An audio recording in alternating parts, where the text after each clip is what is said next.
Hey everyone, welcome to Beyond Sunday. I'm Sochiat, and here at Beyond Sunday, we like to take faith beyond the walls of the church and into everyday life. And in today's episode, we're diving into the heart of student ministries, how God is moving powerfully in the lives of young people, and why it matters more than ever.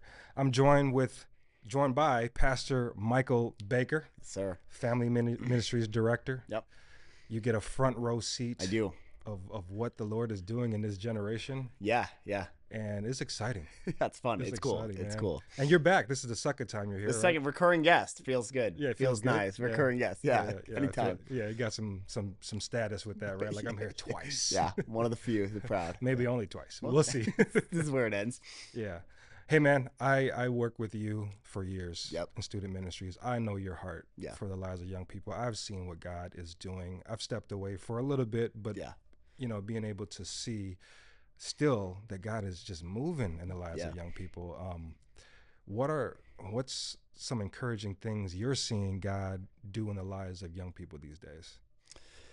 Man, I mean, there's a lot. I see a lot of kids within the church, so it's some of my experience is probably there, but we see kids like wanting to do something with it. I think that maybe that's true of all generations, but certainly right now, like kids are like, if God is good, if I love God, if God is with me, then like what? And they go and they like share it at their schools. They sign up for stuff. They like show up and they're around, like they're just into it. Like they don't want their faith to be like this background thing that like sometimes I think when they find Jesus, they move it to the forefront, and you see it in worship. Like if on Wednesday nights at all of our campuses, like kids are like worshiping, hands up, like fully engaged in that way. So that's cool. So I think those two things kind of, I mean, they're probably the same thing, right? They want to do something. So they worship, but they also like take it in their schools and read their Bibles and like there's just cool stuff. So They're living it passionate. out.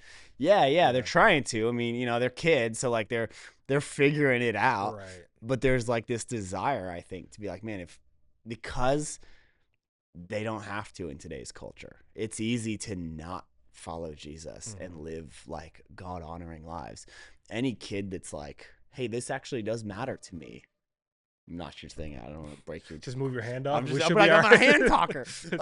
But like any kid that's like choosing it, wants to chase it down, like they can and they do because like they don't have to. It's not the olden days where it's like culturally expected. Yeah. So to choose Jesus, to show up to church, to be involved in a community of faith is in itself a demonstration of living it. Yeah. Yeah, I think it goes back to us as a church. Like we really mean it when we say we want to be a church that looks more like Jesus. Yeah. And we say that to the kids and we show it to Yeah. the kids.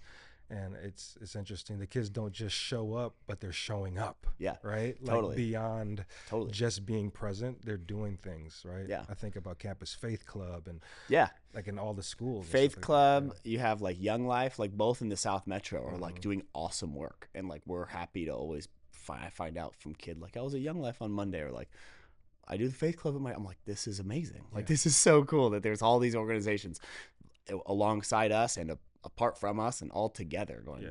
Let's And go. we're not here to talk about Campus Faith Club, but I one thing I love about them is like the students take lead. Yeah. Right. Yeah. They have leaders Yeah, in the school. So it's not, there's adults that help support and stuff, but like it's your thing. Yeah. You are the one responsible for this and Yeah. taking initiative. I got emails from some students like, hey, will you come speak? Yeah. Kids who don't even have phones yet. Like Totally. Like at USD 194. Yeah. Man, this past weekend, the reason like I also invited you to come here is this past weekend, confirmation happened here at Hosanna. Yeah, that's cool.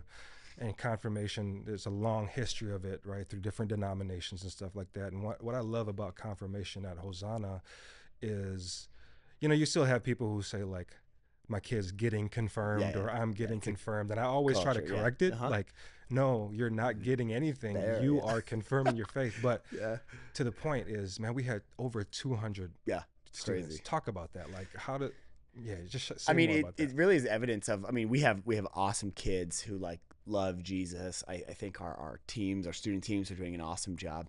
So it's really exciting to think that like that many kids over and over and over, like for years, it's 200 plus kids over and over. So like you do get these students that are like committed and going, wait, I want to confirm my faith. I mean, you've been in those meetings throughout Mm-hmm. the process with 8th grade students. We're going, this isn't like a family thing. This isn't like a church thing. Like, if you want to confirm your faith, then let's do it. We got some stuff. We got some steps. We're going to help you do it well and healthily and actually a commitment to Jesus. But like, this is a you thing. Yeah. Like, no Not one. a graduation of faith. Yeah, yeah. Yeah. But it's a you thing. And like, it's you commit going, I do love Jesus. I want to keep going with this.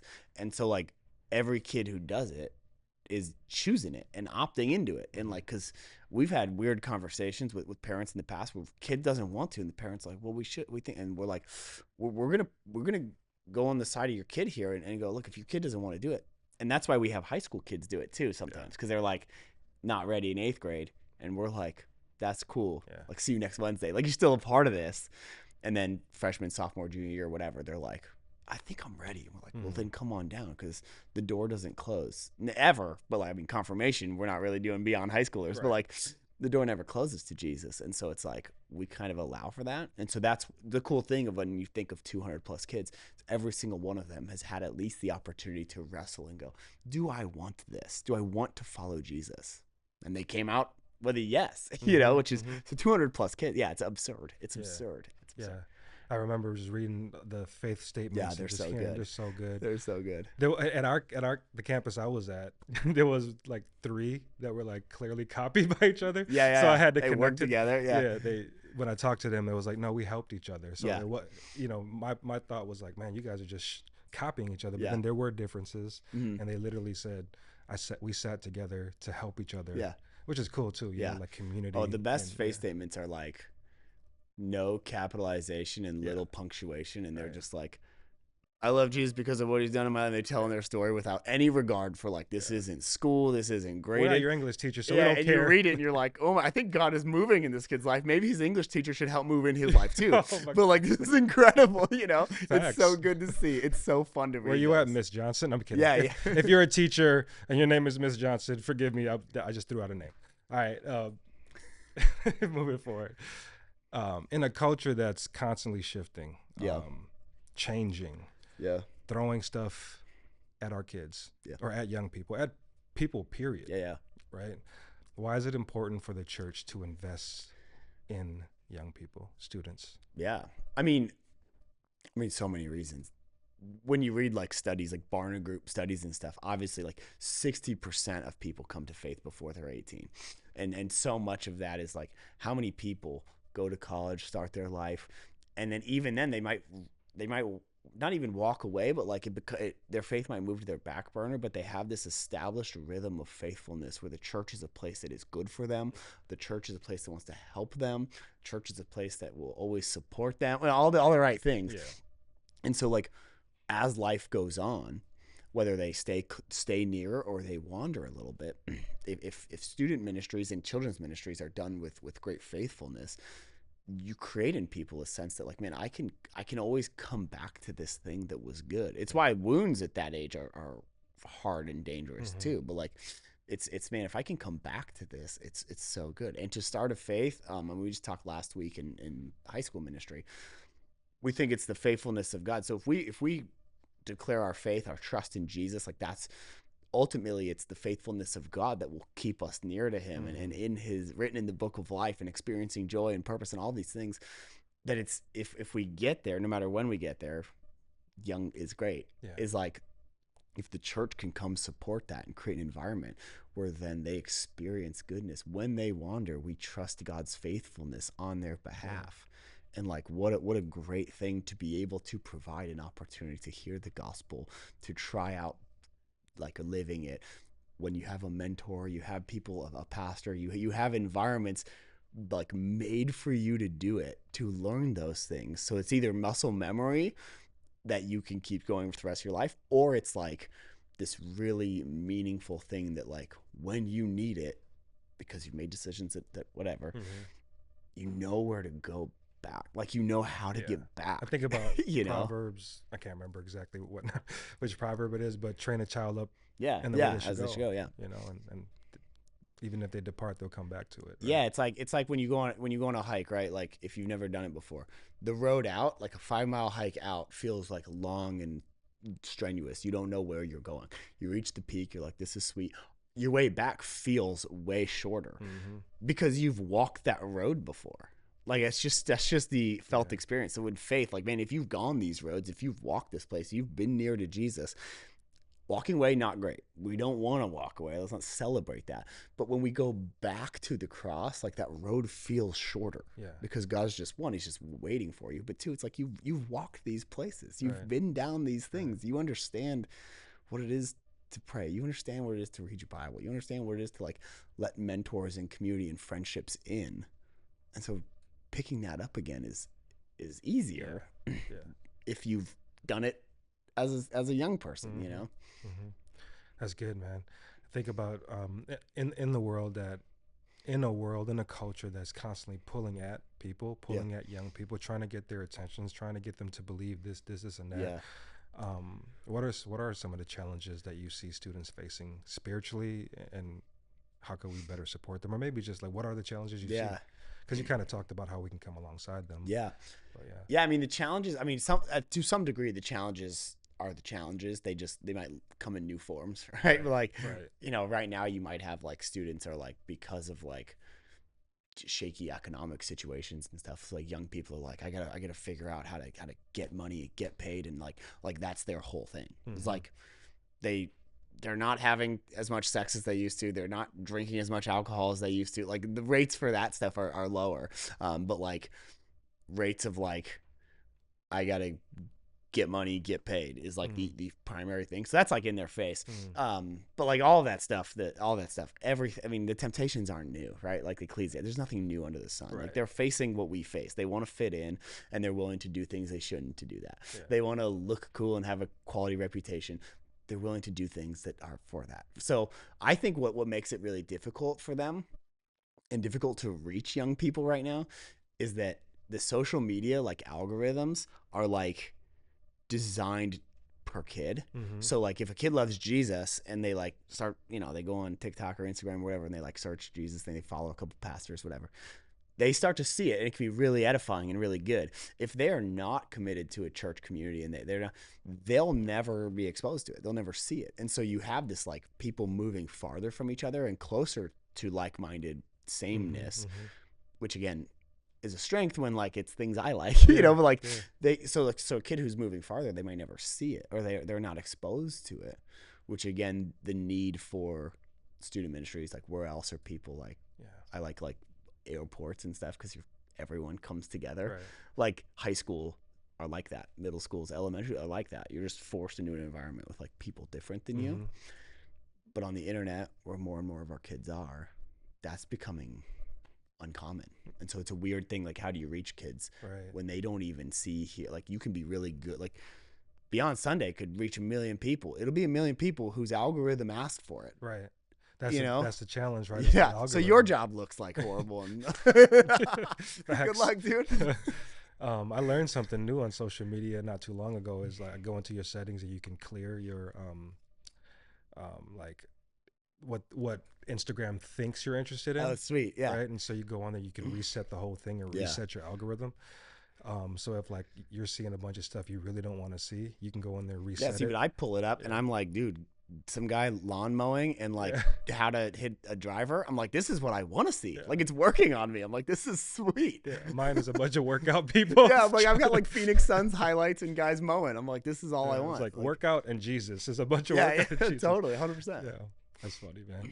I mean, you talked about it. We kind of talked about it a little bit about, like, students showing up and living out as much as they can as young people. But how have you seen here at Hosanna or beyond the walls of this church students step into leadership?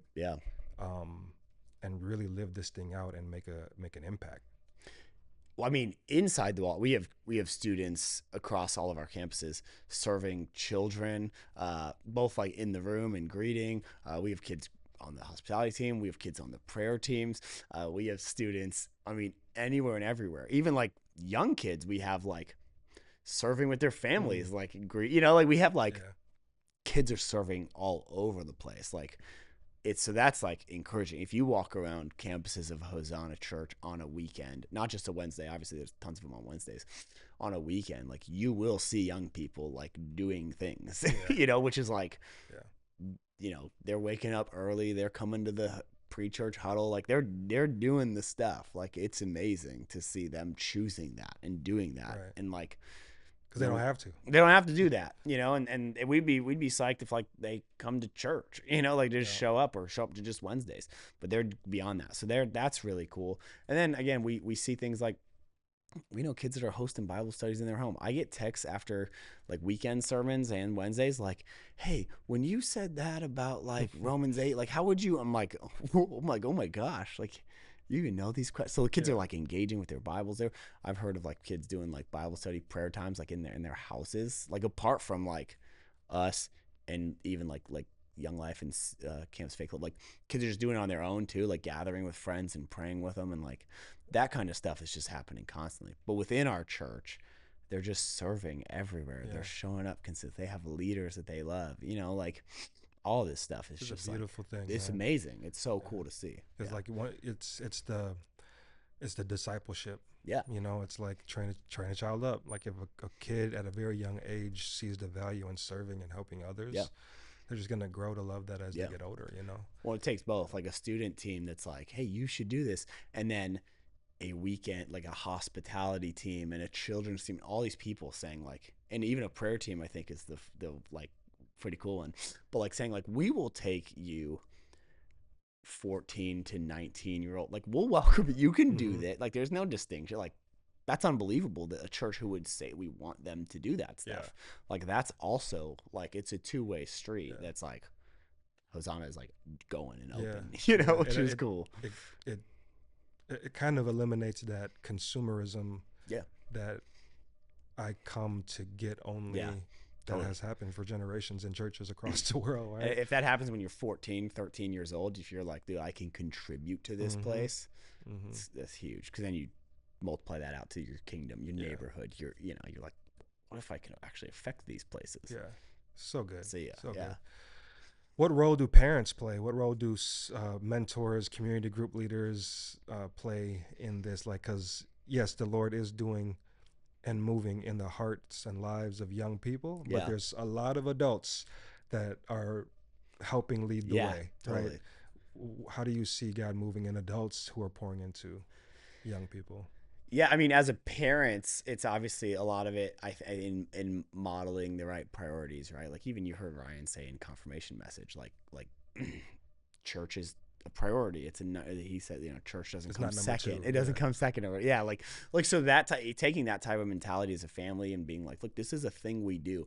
A lot of what a parent is doing is like building the framework, and then the Holy Spirit would fill that in, that God would move in that. Dude, There your you go. thing, your thing. I'm too handsy. I was like, I'll talk like this. But like so there's a lot of that. If you set up a situation and environment for your kid to grow in faith, committed to church, committed to they see you reading your Bible, all this stuff that happens, that's gonna help. And then as far as like as a church, having like group leaders, volunteers that are like willing to like, look, I'll show up every Wednesday. I'll care for the kids. I'll text them outside of this. I'll know what they're going through and I'll know when to text them. I'll actually care for them. We joke like, not be post large group like sermon questioner person, but like be person that cares about them, and also they just went to church together on a Wednesday, and like have this mentality of like, I'm actually just gonna try to help them. I mean, it's so I mean that is hugely supportive to have the volunteers who like, because I think of it like my son, he plays baseball, and like there's like all these dads that volunteer to do baseball. A lot of it ends up being like Wednesday nights, so I can't, but like they volunteer, they help, they like, and he's got like a couple of like older men that like care about him and want him to do well and like be a good baseball player, which is amazing. They're awesome, good dudes. But like we want that in the church where like you would say, hey, my son, my kid, my daughter has like 2 or 3 like people that are they just care about them. They're there for them. They're helping them out. And if the church has that type of environment, and you're a parent going, man, if I can build the right frame, like the kids are gonna be okay, right? The Yeah. kids are gonna be all right if we're Yeah. doing that. And then beyond that, I do think like at our church, we have a leadership that like cares about students. So Right. like Ryan doing the confirmation message, like it'd be pretty easy to be like somebody else do that. Like And he's a it's leader. it's He has a yeah community. he Yeah. and then he serves, but like Yeah. Jen will come and preach on Wednesday nights to Mm. students. Like little things like our production team does like the production for Wednesday nights, so the lights and the sound. Like we take it seriously enough. Like the crew that does a Sunday does a Wednesday night Yeah. for kids. The comm team, the media team, right? They do this, but they do a lot of stuff for students. Like our church is like Shout out Com Team. shout out, shout out. I mean, seriously, like, so like the church at large goes, look, we care about kids and students. And so then if we as an organization care about kids and students, then the adults and the people that love Jesus will come in, then I should care about kids and students. And all of a sudden we have, which we do, like 500 plus people serving kids and students in our church. And it's modeled by our church leadership, but it's taken up by like the us, you know. And it's like this incredible thing that like Hosanna is committed to, and you see it on a weekend like confirmation or even like child baptism and all of this stuff. You see it come to fruition, you know. So good. It's awesome. It's It super is. fun. It's a It fun is. place to like, it's a fun place to care about kids and students, because it's not like I'm not alone, Right. you know. It's Like vibrant. a lot of us do. Yeah, so Vibrant. It's energetic. yeah, It's fun. yeah. Yeah, and it's good to have adults be a part of that. Yeah. And just helping lead the way, man. Thank you for being here. I wish we had more time. Yeah, quit shaking the mic, bro. What's wrong with you? Beyond Sunday. Yeah, happy to This be here. guy. Appreciate you, man. Love Yeah, you. yeah. You're a great leader. And thank you for joining us for another episode of Beyond Sunday. I hope this encourages you, inspires you, maybe even challenges you. You know, student ministries, kids ministries always need more adults to help and serve. So if you're interested in that, go to our website, sign up, email this guy, blow him up. But thanks again for being here, and we'll see you next time. Peace.